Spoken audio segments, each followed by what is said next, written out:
Hi everybody, welcome to FNS Wrestling Podcast. I'm your host back in the basement a day later than usual to talk about the most recent television episode of Ring of Honor. I believe it's episode 524. I do apologize, I am a day late, as I said, getting down here. But my son's basketball league is actually kind of running, so we had a bit of an exhibition game yesterday and I'm coaching, so I was off doing that and then just sort of ran out of time in the day. So if you're a person who, I'm not sure that person exists, but is waiting for me to get out my Ring of Honor review every week, then I apologize. You had to wait an extra day. Actually, that might not be true. I know Kevin's out there. He's usually listening to everything I do, which I appreciate, Kevin. So sorry for the 1 day wait on this. But I am back down here to talk about some Ring of Honor. My teenage son did actually watch it with me, Jack. He's very much a Taylor Rust fan of former NXT briefly time, who just got released and is kind of now back out on the indies and other places. So he was very interested to see, he's going by Taylor Rust now. So he did watch it with me. And if you are interested, my son and I do a Saturday flagship show, we call it, where we talk about NXT and AEW and Impact Wrestling and some news and rumors and some trivia. And he always updates us on one of his passions in life, which is wrestling action figures, of which he's quite happy. He picked up a AEW Frankie Kazarian. He was all excited, came with a tag belt, and then as he was just trying to loosen up the one leg because it was a bit stiff, the leg snapped off. So we're going to see if we can get a refund on it. I highly doubt it, but we're going to try, because he had it for less than a day before the leg snapped off, and he was just trying to loosen it up a bit. But anyways, enough about that. Welcome if you're a new listener, I guess. Welcome back if you're a returning listener. If you'd like to contact myself or my son, if you listen to our Saturday show, fnswrestling@gmail.com is the best way. That comes to me, or FNS_wrestling_podcast on Instagram. That'll go to Jack. Or you can leave a comment in YouTube if you're one of the few people that listens to this on YouTube. I promise you will get a reply from us, whether you're positive or negative about the podcast, or you just want to talk about wrestling in general. Let me know what you think. If you're a person who's watching ROH, what are you thinking of the product right now? Because I don't actually know anyone in real life that watches it other than myself. Not too many people watch wrestling in the circles that I sort of work in and socialize in. So that's why I like to come down here and talk to you guys, my listeners, a few listeners, I think at least, about this Ring of Honor product that I've sort of started watching again when they rebooted it. What was that, during the pandemic or just before it or whatever it was? So anyways, I figure now's as good a time as any to get right into what we're here to talk about, and that is Ring of Honor episode 524.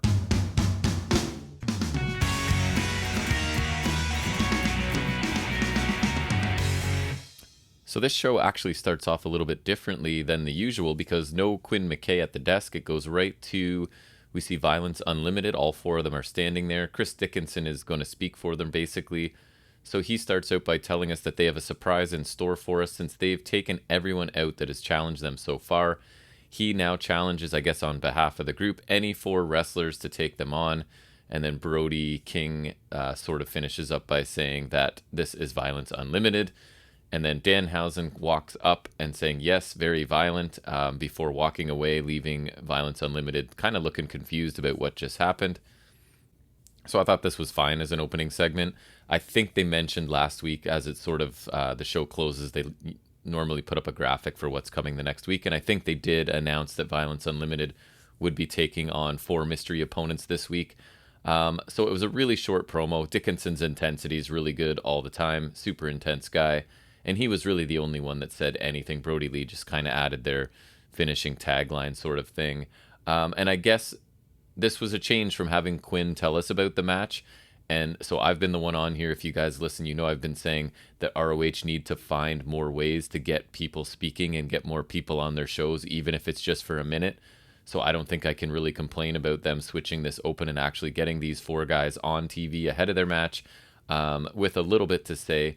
So, I mean, I'm not sure how I feel about Danhausen getting involved with these four, because his comedy character, I'm not sure how well it fits with Violence Unlimited, who are supposed to be this serious, tough, brawling group. But we'll see where it goes throughout the show, I guess. So we then get a graphic, a very simple graphic, a picture letting us know that Taylor Rust and Alex Zayne will be taking on the Briscoes tonight, which is cool because I really like Taylor Rust. I've been watching him since, well, he's been in Championship Wrestling from Hollywood, which is a sort of an indie promotion from obviously out in California that, I mean, on the app I have, it's free every week. I mean, it's not an amazing show, but you do see a lot of sort of independent guys that end up in other places. Like Zoe Stark was there, Tyler Rust was there. There's been others as well that have sort of stopped along the way at that. So I'm quite familiar with him. And Alex Zayne, honestly, I started looking into him when I noticed that he got signed by NXT back when NXT was cool. No offense, NXT 2.0, but you're not very good. So I checked some of his indie stuff out. He's got a crazy bunch of offensive moves, and then I just saw him on Impact this past week have a really good triple threat match that I highly recommend. With Trey Miguel and, oh my goodness, it's slipping me who the third one was. But anyways, it was a great match. I won't spend too much time trying to remember who that was, but it was an excellent match that I recommended. So I was kind of looking forward to that match. We then also see a graphic for Rok C, the 19-year-old women's champion of this company. And it looks like she's making an appearance, but again, the graphic is literally just her name over top of her picture. So at least I sort of gleaned from that she wouldn't be in a match, but probably out in some sort of speaking role. Then we get another graphic sort of advertising the Violence Unlimited versus 4 mystery opponents. I think the same graphic that appeared at the end of last week's show. So it's an interesting change of pace, right? Again, this is normally the job of Quinn McKay. So I don't know if she's busy or they're just switching it up, but it felt a little bit fresh, right? Because it's normally the very same formula. Quinn comes on, welcomes us, tells us what the matches are, and away we go. So this did make things feel a little bit fresh. Not that I don't like Quinn, because I do. I think she does a really good job, but I don't think there's anything wrong with changing up the formula a little bit. So it felt a little bit fresh to me. So the first match we get is Taylor Rust and Alex Zayne taking on the Briscoes. So again, I think Rust and Zayne are really talented guys, so I was hoping they stick with ROH, because at this point, I don't know if they're signed. I normally check on the news for Ring of Honor and talk about anything on Saturdays on the main show in our news and rumors section. And I know I talked about Trish Adora being signed, but I don't think either of these guys I've heard are officially signed, so they may just be a quick stopover. So they do get a chance to speak ahead of their match in a segment, I guess, that was pre-recorded. So Zayne talks about being 3-0 in ROH, which he is, and he says he'll now be 4-0 after winning his match alongside his bro Taylor Rust. He then talks briefly about Bandito because he will face him, I think they said in early November on Ring of Honor TV. They said that later in this show. I think it was that he won the gauntlet match, I believe it was called. So he gets a shot at the main championship. So that is actually a match I'd be very interested in as well. Love Bandito. Really like what I've seen of Alex Zayne in limited sort of matches so far. So I think that could be a pretty fun match. I mean, I don't think the outcome is really in doubt at all, but the match itself could be quite entertaining. So I probably look forward to checking that out. And if it's on Ring of Honor TV, I'll be down here talking about it as well. So Taylor then gets a little chance to speak. He says that before Zayne worries about Bandito, they're facing the legends that are dem boys, referring to the Briscoe brothers.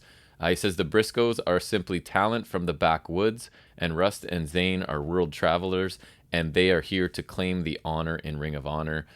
Overall, a pretty generic promo, I thought, but I don't think Rust sounded very good, unfortunately. I do like him, but I don't know if cutting promos is his strength. And, I mean, I like the little reference to Bandito just to sort of remind us that that is the case and that Zayne will, in fact, be facing Bandito in the not-too-distant future. And, again, I would love to see that match. So the Briscoes get their chance to speak, obviously. So they talk about losing a tag match to OGK, but that's just a bump in the road. They're still rolling at 100 like a freight train. They challenge Taylor and Zayne to bring it tonight. So this was standard Briscoe promo, and when I say standard, I don't mean bad. They're great. They have their own unique style, their own unique sort of speech patterns and vocabulary, lots of energy. So it's always the same with them, but I'm never disappointed, and it was really quick, so it was fine. So the match starts.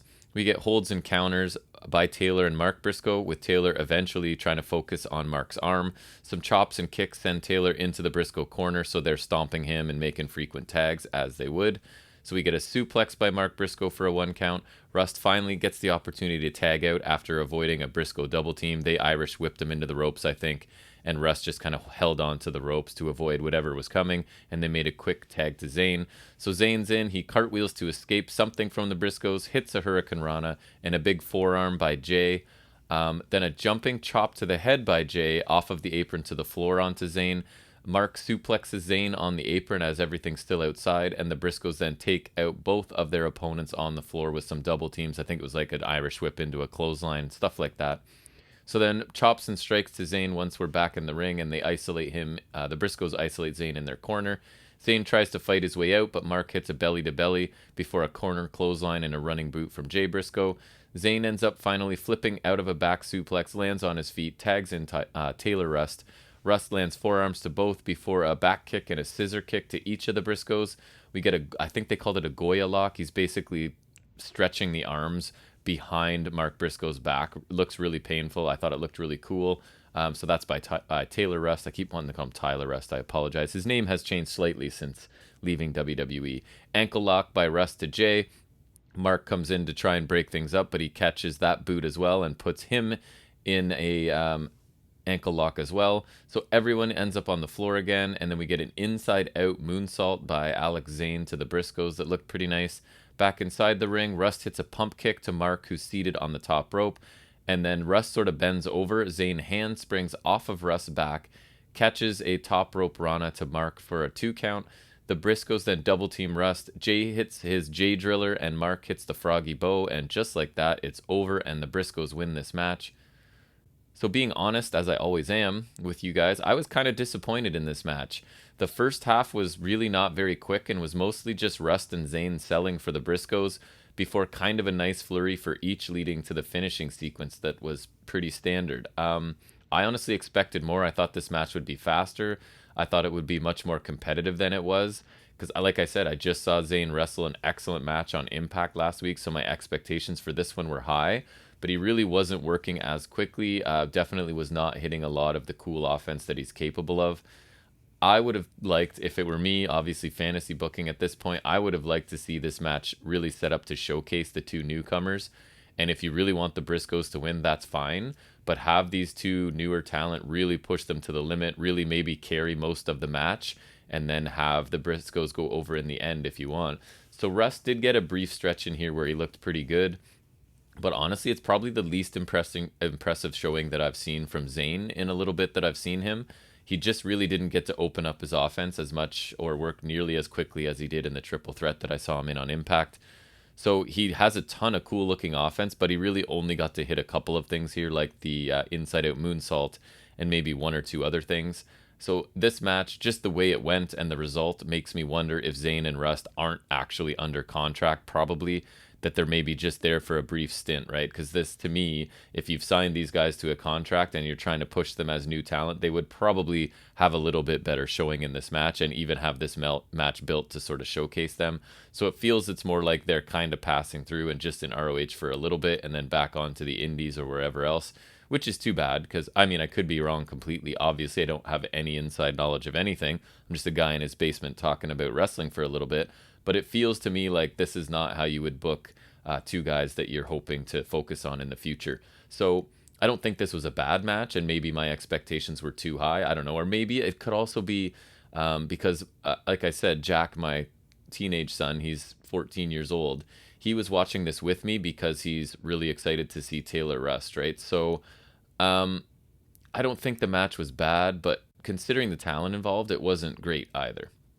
So PCO and Sledge are backstage for some reason. I don't remember if they've ever been involved in anything together. My memory's not the best, so forgive me, but it seemed random to me. So they're backstage. PCO is slamming a travel case on the ground repeatedly for some reason. Danhausen interrupts. He has his jar of teeth, so he's trying to recruit the other two to join him to face Violence Unlimited. Then he sort of turns around and notices Flamita just across the room sitting on a couch, so he goes over and invites him to be the fourth. And Flamita just laughs, but Danhausen considers that, he basically says to consider him booked. So I really hoped at this point, so this is just my notes from at the point in this show without knowing what happens later. So I was hoping that this was not the four because they almost made it seem like these mystery opponents, I guess I shouldn't say made it seem like, but I had built up in my mind that maybe there's at least a couple new people coming, or the whole team is a bunch of new people, or people that aren't regularly in ROH. So I was kind of at this point disappointed because it looks like if this is actually the four, it's nobody new, nobody that's really believable beating Violence Unlimited at this point, and sort of Danhausen tends to be comedy, and comedy matches in my main event, especially if it's going to get a bunch of time, which it feels like it will on this show, is not my sort of preference. But I thought that this little interaction was fine, and we'll see where it goes. I still thought at this point in the show there's a chance that this is the red herring or this is misleading us, and we are actually getting a different group of 4 that's going to take on Violence Unlimited. So at this point, I thought this was just their way of getting these guys on TV, having Danhausen do a little bit of his comedy stuff and move on. So it was, in that sense, it was fine. We then have the ROH Women's Champion, Rok C, is introduced. She makes her way to the ring. I can't remember the name of the guy interviewing. Maybe it's Lenny Leonard. I'm not sure who it was. It's somebody anyways. It's not Ian Riccaboni. It's not Caprice Coleman. It's somebody else. So he asks Rok C what it means to be champion. She basically sounds really, really nervous. I'm not going to lie. But again, she's a 19-year-old. So me at 19, if you put me on TV having to like cut a promo, I would probably sound much, much worse, but she definitely sounds nervous. She says that it means everything to her. She goes on to say that her family was there to watch her fulfill her dreams, and she knew she would make history in ROH. She says she scratched and clawed and dedicated her entire life to becoming a wrestler, which made me chuckle, right? Because you're 19. I mean, that's amazing, and I'm not trying to downplay the fact that she has dedicated her life to becoming a wrestler, but it's not like she's 35 or 40 or something and been in this industry for 20 plus years. But I know she started really young, not trying to take anything away. It was just a funny choice of words, I thought.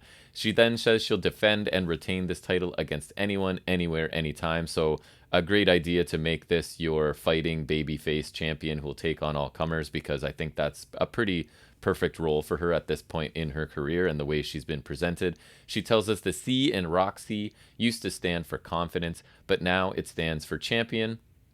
Then somebody's entrance music starts up and interrupts, who I didn't recognize right away, but it turns out it's the Allure, which is Mandy, Leon, and Angelina Love. So they head down to ringside.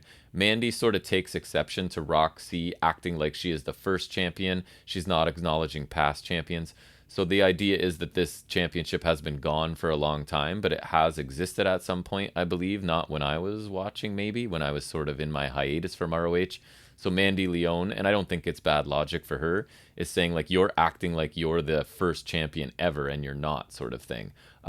So the Allure then get into the ring. Mandy says that this is the Allure's house, and Angelina Love adds that the C in Rok C does not stand for champion, but she can't actually say on TV what it stands for. So, ha ha ha, obviously an inappropriate word, possibly the C word, I would imagine. So then Miranda Alizé interrupts, her theme hits, she heads to the ring as well. Then Trish Adora, recently signed, her music hits, she makes her way to the ring. Then Willow does the same thing right after that. And then Allison Kay. And then the final music and person to come out is Maria Bennett. So she's sort of in charge of the women's division here in ROH. So she stands at the top of the ramp, has a microphone with her, and speaks to clarify this situation. She says she needs to clear the ring for the other matches tonight, so she quickly makes basically 2 3-way matches of the women who've obviously come down to the ring and feel like they have some sort of claim on a number 1 contendership. So she's putting those 6 into 2 3-way matches.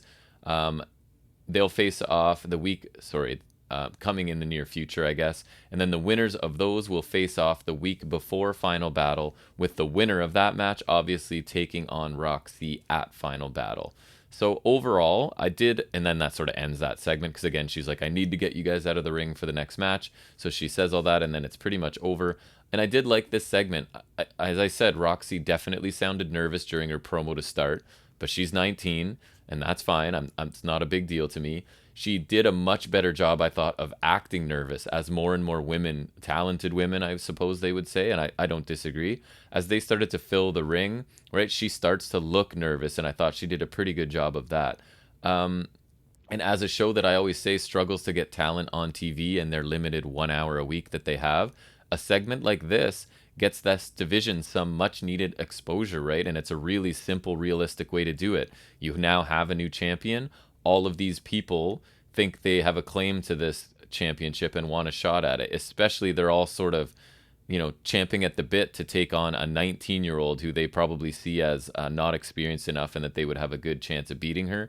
So nobody outside of Rok C, the Allure, and Maria said anything. All of the other women just had their their theme and they made their way to the ring. But I still thought this was a smart idea, right? So I complain frequently, if you listen to this show probably, about stars for this company being off TV for weeks at a time, because they are like, Bandito's the champion, and we won't see him for 3 weeks or even hear anything about him really for 3 weeks at a time.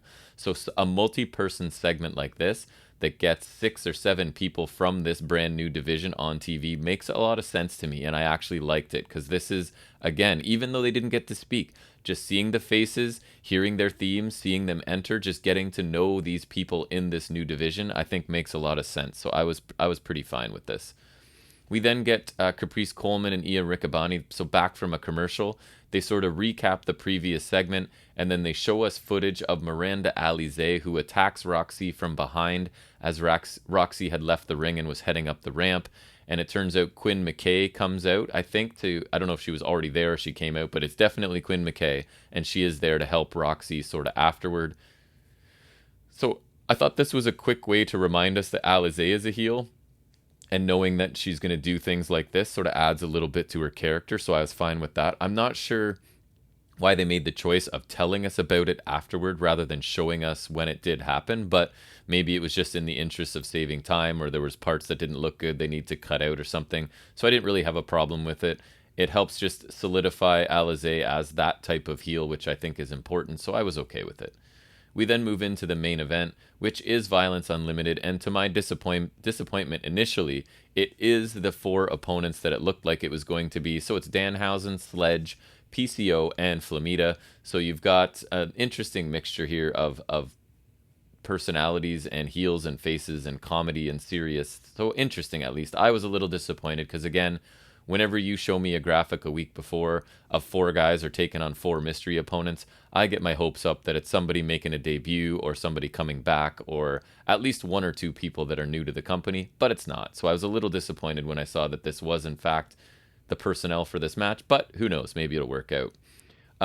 So I guess that's maybe why they did sort of let us know who was in this match earlier in the show, because if they didn't, it would sort of, I think people would start building up, yes, it's going to be somebody new. So right away they were kind of like, no, it's nobody new. It's just these guys sort of forming, right? So I imagine that's why they did it early on in the show, just to sort of end the suspense, because they weren't bringing in anyone surprising or new.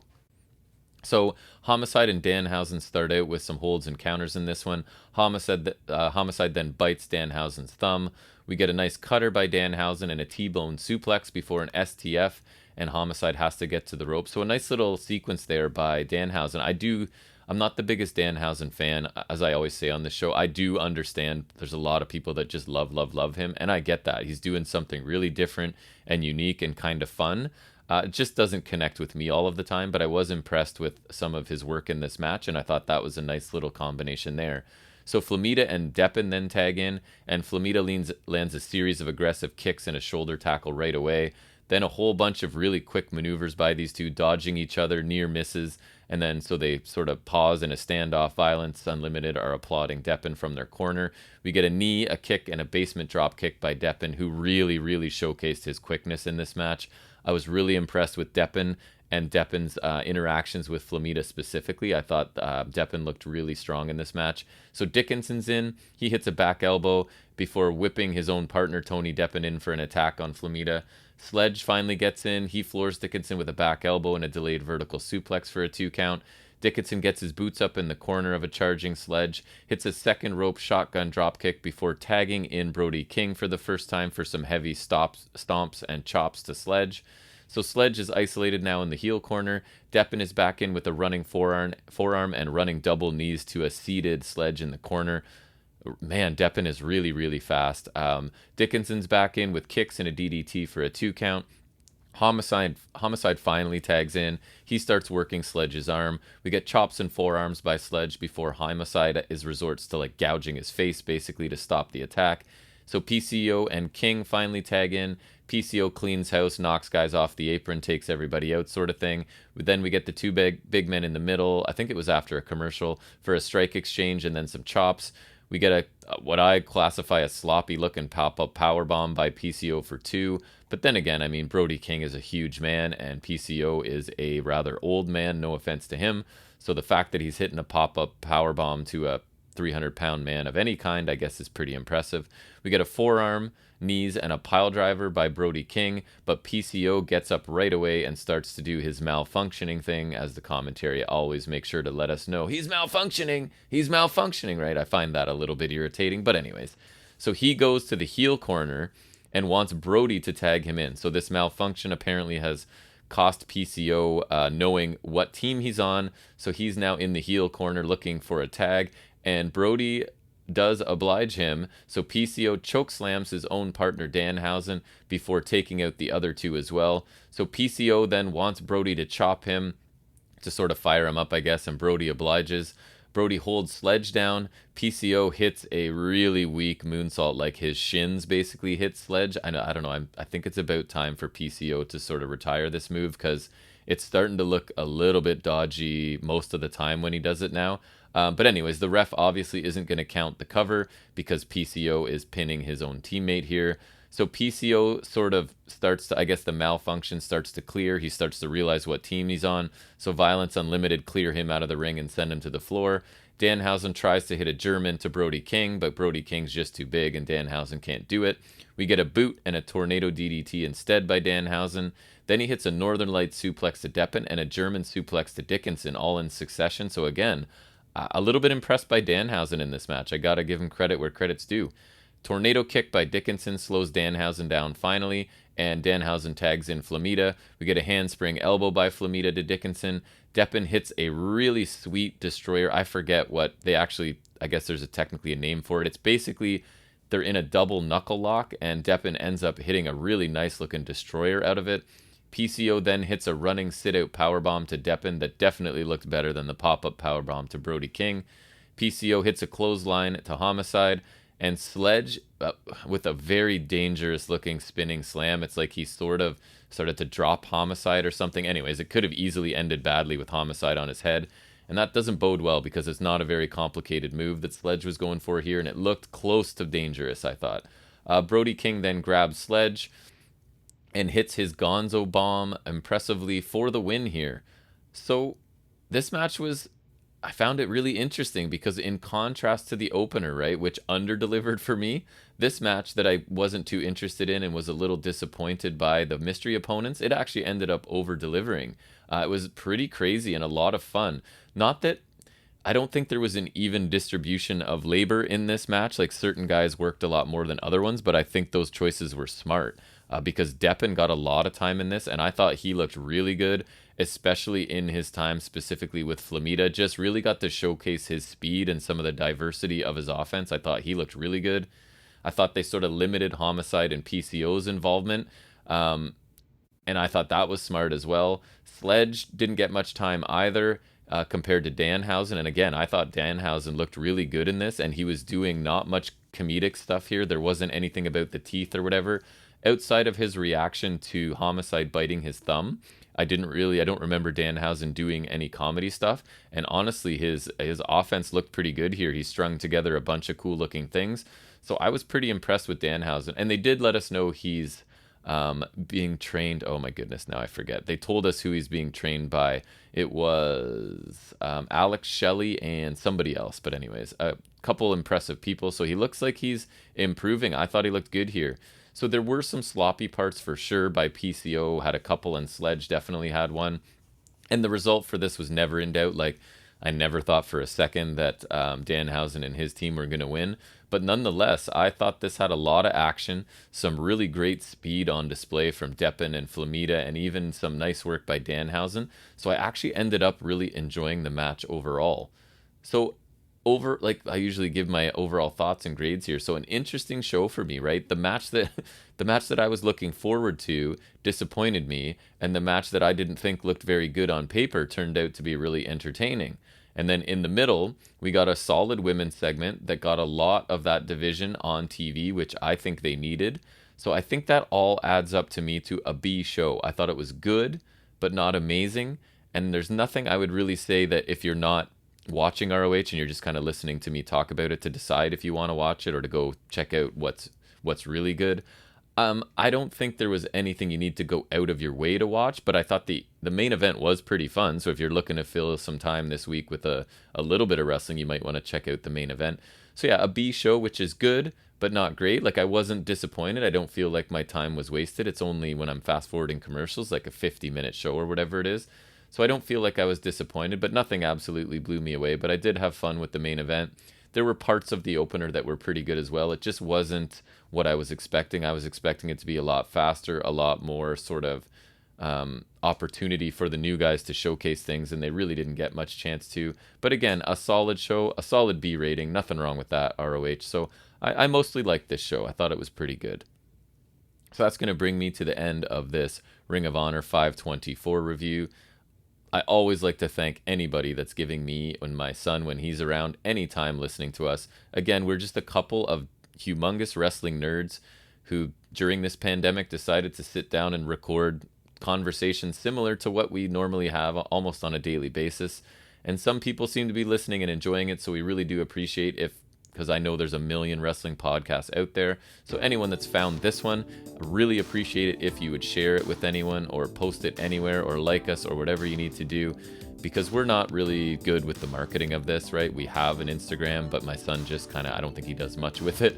So any help we can get in pushing this podcast out there, we would really appreciate it. So thanks to all the listeners, whether you're new or returning. Honestly, love that somebody actually listens to us talk about this. Really do appreciate it. And I hope that you enjoy the rest of your week. We'll be back for episode 64 of the flagship show on Saturday. So I hope that you will all tune in for that. And until then, take care.